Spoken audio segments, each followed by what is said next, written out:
नमस्कार दोस्तों, only for Hindi में आपका फिर से स्वागत है। पिछले वाले वीडियोस में हमने देखा था कि रिवर्स फॉरवर्ड स्टार्टर कैसे बनाते हैं चार कॉन्ट्रैक्टर यूज़ करके। उसका हमने पावर और कंट्रोल डायग्राम देखा था। ये वाले वीडियो सेक्शन में हम अलग तरीके से रिवर्स फॉरवर्ड स्टार्टर बनाएंगे। जो दूसरा तरीका है उसमें हम 5 कॉन्ट्रैक्टर यूज़ करेंगे। पहले वाले में स्टार और डेल्टा के लिए एक एक ही कॉन्ट्रैक्टर यूज़ किया था, इंडिविजुअली कॉन्ट्रैक्टर उसको यूज़ नहीं किया था। पर यहाँ पे हम एक स्टार कॉन्ट्रैक्टर कॉमन रखेंगे और रिवर्स और फॉरवर्ड का अलग अलग कॉन्ट्रैक्टर यूज़ करेंगे। पहले वाले कॉन्ट्रैक्टर में ये डिसएडवांटेज था कि आपका जो डायरेक्शन कॉन्ट्रैक्टर था रिवर्स या फॉरवर्ड का, उस पर भी बहुत ज़्यादा लोड आने वाला था। तो वो लोड हम इस कॉन्ट्रैक्टर लॉजिक में कम करेंगे। आइए देखते हैं ये रिवर्स फॉरवर्ड स्टार डेल्टा कैसा बनाते हैं। ये वाला थर्ड पार्ट है। थर्ड पार्ट में हम सिर्फ कंट्रोल डायग्राम देखेंगे, आगे वाले सेक्शन में हम पावर डायग्राम देखेंगे। आइए देखते हैं। तो आप यहाँ पे देख सकते हैं ये आपका कंट्रोल एमसीबी है। यहाँ से हमने न्यूट्रल ले लिया, सब न्यूट्रल कॉन्ट्रैक्टर में कॉमन कर दिया। टाइमर जितने भी हमारे कॉन्ट्रैक्टर है सभी को हमने न्यूट्रल कॉमन कर दिया है, सब जगह न्यूट्रल घुमाया है। उसके बाद जो एमसीबी से जो फेज वायर निकला है हमारा, वो रिले के एनसी में चला गया। रिले के एनसी में से ऑफ पुश बटन में चला गया।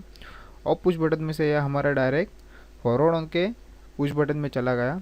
फॉरवर्ड ऑन के पुश बटन में रिवर्स कॉन्ट्रैक्टर के एनसी में चला गया और रिवर्स कॉन्ट्रैक्टर के एनसी से हमारा फॉरवर्ड कॉन्ट्रैक्टर के कॉइल में चला गया। तो ये हमारा इंटरलॉक है और इस कॉन्ट्रैक्टर को हमने डायरेक्ट सप्लाई देके होल्ड डाउन दे दिया है। जैसे ही हमारा ये कॉन्ट्रैक्टर पिकअप हो जाएगा तो यहाँ से हमारा डायरेक्ट सप्लाई मिल जाएगा। जैसे ही हम ऑन बटन छोड़ देंगे तो यह हमारा एक साइड हो गया। दूसरा साइड भी हमने वैसा ही कर दिया है, सिर्फ फॉरवर्ड की जगह हमने रिवर्स कॉन्ट्रैक्टर यूज़ किया है। इंटरलॉक हमें यह कॉन्ट्रैक्टर का दे दिया है, रिवर्स फॉरवर्ड का सेम रिवर्स फॉरवर्ड स्टार्टर है, कुछ फ़र्क नहीं है इसमें। तो यहाँ पे भी हमने ऑन बटन छोड़ने के बाद ये कॉन्ट्रैक्टर पिकअप होना चाहिए, इसीलिए यहाँ पे एक होल्ड डाउन दिया है। आप यहाँ पे देख सकते हैं ये डायरेक्टली होल्ड डाउन है। यहाँ से ऑफ पुश बटन में से ये वायर है तो इसके लिए होल्ड डाउन गया है और एक इसके लिए होल्ड डाउन गया है। जैसे हम ऑन पुश बटन छोड़ देंगे रिवर्स या फॉरवर्ड का तो हमारा ये कॉन्ट्रैक्टर जब पिकअप होगा, फॉरवर्ड का कॉन्ट्रैक्टर पिकअप हो तो इसका एनसी बनेगा और यहाँ से डायरेक्ट सप्लाई मिल जाएगा। और रिवर्स कॉन्ट्रैक्टर हम पिकअप करेंगे तो यहाँ से डायरेक्ट इसका एनसी हो जाएगा और डायरेक्ट सप्लाई यहाँ से मिल जाएगा। ये दोनों इसका इंटरलॉक है। इसके बाद हम क्या करेंगे कि जैसा हमारा रिवर्स या फॉरवर्ड का कॉन्ट्रैक्टर पिकअप हो जाएगा तो हमारा टाइमर चालू होना चाहिए, इसीलिए हमने दोनों कॉन्ट्रैक्टर का एनो यूज़ किया है। आप यहाँ पे देख सकते हैं ये वाला मेरा रिवर्स कॉन्ट्रैक्टर का एनो यूज़ किया है और यहाँ पे मैंने ये फॉरवर्ड कॉन्ट्रैक्टर का एनो यूज़ किया है। इनमें से कोई भी कॉन्ट्रैक्टर मेरा पिकअप हो जाएगा तो मेरा टाइमर चालू हो जाएगा। समझ लो मेरा अभी फॉरवर्ड का कॉन्ट्रैक्टर पिकअप है तो ये वाला एनसी हो जाएगा। जैसे ये सप्लाई डायरेक्ट यहाँ से एनसी से मेरे टाइमर के कॉइल में आ जाएगा और मेरा टाइमर पिकअप हो जाएगा। या फिर मेरा ये रिवर्स का कॉन्ट्रैक्टर पिकअप हो जाएगा तो ये रिवर्स का एनसी हो जाएगा एनो का, तो यहाँ से डायरेक्ट सप्लाई मेरा टाइमर के कॉइल में आ जाएगा। जैसे ही मेरा टाइमर चालू हो जाएगा तो टाइमर के थ्रू मेरा ये टाइमर के एनसी से, आप यहाँ पे देख सकते हैं ये थोड़ा सा डिफरेंस है यहाँ पे, उसको मैं दिखाता हूँ आपको क्या है। तो हमारे जैसे स्टार डेल्टा स्टार्टर में हम दो इंटरलॉक देते हैं, टाइमर के एनसी से डेल्टा के एनसी से हम स्टार कॉन्ट्रैक्टर पिकअप करते हैं। तो यहाँ पे दो कॉन्ट्रैक्टर है, एक फॉरवर्ड डेल्टा कॉन्ट्रैक्टर है यहाँ पे और एक रिवर्स डेल्टा कॉन्ट्रैक्टर है। ये कॉन्ट्रैक्टर हम फॉरवर्ड कॉन्ट्रैक्टर के साथ फॉरवर्ड डायरेक्शन का डेल्टा यूज़ करेंगे और रिवर्स कॉन्ट्रैक्टर के साथ रिवर्स डायरेक्शन का डेल्टा यूज़ करेंगे। तो यहाँ पे ये दोनों कॉन्ट्रैक्टर का डेल्टा कॉन्ट्रैक्टर का हम एनसी यूज़ करेंगे स्टार कॉन्ट्रैक्टर के सीरीज़ में। टाइमर के बाद हम दोनों कॉन्ट्रैक्टर का एनसी यूज़ करेंगे। ऐसा क्यों किया, क्योंकि जब भी हमारा डायरेक्शन कॉन्ट्रैक्टर लगेगा तो हमारा रिवर्स या फॉरवर्ड का लगेगा। तो ये कॉन्ट्रैक्टर हमारा अगर स्टकअप हो जाएगा तो और इसके कंडीशन में हमारा ये स्टार कॉन्ट्रैक्टर पिकअप हो जाएगा तो वहाँ पे फ्लैश होने का चांस है। इसीलिए सेफ्टी के लिए हमने ये यूज़ किया है। Normally automatic star delta starter में डेल्टा यूज़ करते हैं, पर यहाँ पे दो कॉन्ट्रैक्टर होने की वजह से हमको दोनों डेल्टा कॉन्ट्रैक्टर का एनसी यूज़ करना है यहाँ पे। तो वही कंडीशन है, सेम कंडीशन है, कुछ डिफरेंस नहीं है। तो ये थोड़ा यहाँ पे एडिशनल पार्ट आप दिखाई देगा।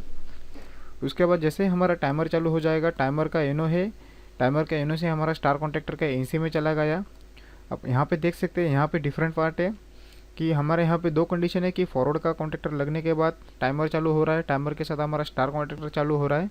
और जैसे ही हमारा स्टार कॉन्ट्रैक्टर चालू हो रहा है, स्टार टाइमिंग के कुछ सेकंड के बाद हमारा ये स्टार कॉन्ट्रैक्टर छूट जाएगा और इसके बाद हमारा ये डेल्टा कॉन्ट्रैक्टर पिकअप होना चाहिए। तो यहाँ पे दो कंडीशन है, जैसे हमारा फॉरवर्ड का कॉन्ट्रैक्टर लगेगा तो ये फॉरवर्ड का एनो एनसी हो जाएगा और इसका एनसी होने के बाद जैसे ही हमारा टाइमर चेंज ओवर करेगा एनो से, तो यहाँ से डायरेक्ट सप्लाई जो स्टार के एनसी से आ जाएगी, वो हमारा जो भी डायरेक्शन कॉन्टैक्ट लगेगा, रिवर्स या फॉरवर्ड लगेगा, यहाँ पे मैंने अभी फॉरवर्ड आपको दिखाया है, एनसी हो गया है, तो ये डायरेक्ट हमारा रिवर्स कॉन्टैक्टर का फॉरवर्ड कॉन्टैक्टर का डेल्टा पिकअप करेगा।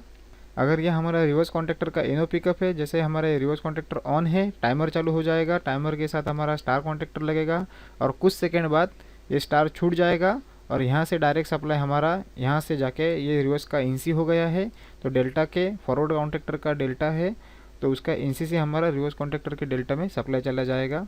इस तरीके से हम reverse forward star delta starter बना सकते हैं, बहुत ही आसान है। पहले वाले वीडियो सेक्शन में हमने 4 कॉन्टैक्टर लॉजिक से reverse forward star delta starter बनाया था, जिसमें हमारा एक फॉरवर्ड कॉन्टैक्टर था, एक रिवर्स कॉन्टैक्टर था, दोनों का स्टार कॉमन था और दोनों का डेल्टा भी कॉमन था। पर यहाँ पे हमने 5 कॉन्टैक्टर लॉजिक से reverse forward star delta starter बनाया है, क्योंकि पहले वाले जो वीडियोस थे उसमें वो स्टार डेल्टा स्टार्टर का वो ड्रॉबैक था, मैंने पहले ही आपको बताया था कि वो हम लोग 2 तरीके से करने वाले हैं, तो ये वाला दूसरा तरीका था, तो उसमें हम अभी कंट्रोल डायग्राम देखा है, तो आगे वाली वीडियो सेक्शन में हम उसका पावर डायग्राम देखेंगे। ये आपको सिर्फ प्रैक्टिस के लिए देखना है, क्योंकि आपका इलेक्ट्रिकल डायग्राम में जो इंप्रूव हो जाएगा, आपको पता चलेगा कि हम सर्किट में एनओएनसी कैसे यूज़ करते हैं, इंटरलॉक कैसे यूज़ करते हैं। ये डायग्राम अभी आपको थोड़ा सा बड़ा दिखेगा, पर कोई बहुत ही आसान है, आपको थोड़ा सा समझना चाहिए। एक बार समझ जाएंगे तो आप कोई भी डायग्राम बना सकते हैं, क्योंकि अगर जितने भी मेरे पिछले वाले वीडियोज़ हैं वो सब डायग्राम आप क्लियर कीजिएगा, मैंने वहाँ पे सब आपको बताया है, क्योंकि वो डायग्राम आपको नहीं समझ में आएगा तो आपको आगे वाले ईओटी क्रेन्स के डायग्राम से वो समझ में नहीं आएंगे, क्योंकि ये डायग्राम इससे बहुत बहुत बड़े हैं। क्योंकि पिछले वाले डायग्राम्स आप क्लियर कीजिएगा, अगर आपको थोड़ा बहुत एक्सपीरियंस है, आपको डायग्राम थोड़े थोड़े समझ में आते हैं, प्रैक्टिस कीजिएगा, घर में बिना देखे आप डायग्राम बनाइएगा, तभी आप अगले वाली वीडियोज़ आप समझ पाएंगे। आप फ्रेशर है तो थोड़ा आपको समझ में टाइम लगेगा, पर आप बिल्कुल समझ जाएंगे, क्योंकि यहाँ पे मैंने आपको सब दिखाया है। तो अगर ये वाला वीडियो आपको पसंद आए तो इसे लाइक और शेयर जरूर कीजिएगा, सब्सक्राइब बटन को क्लिक करना ना भूलिएगा, इससे मुझे बहुत सारा सपोर्ट मिलेगा। वीडियो देखने के लिए आपका बहुत बहुत शुक्रिया।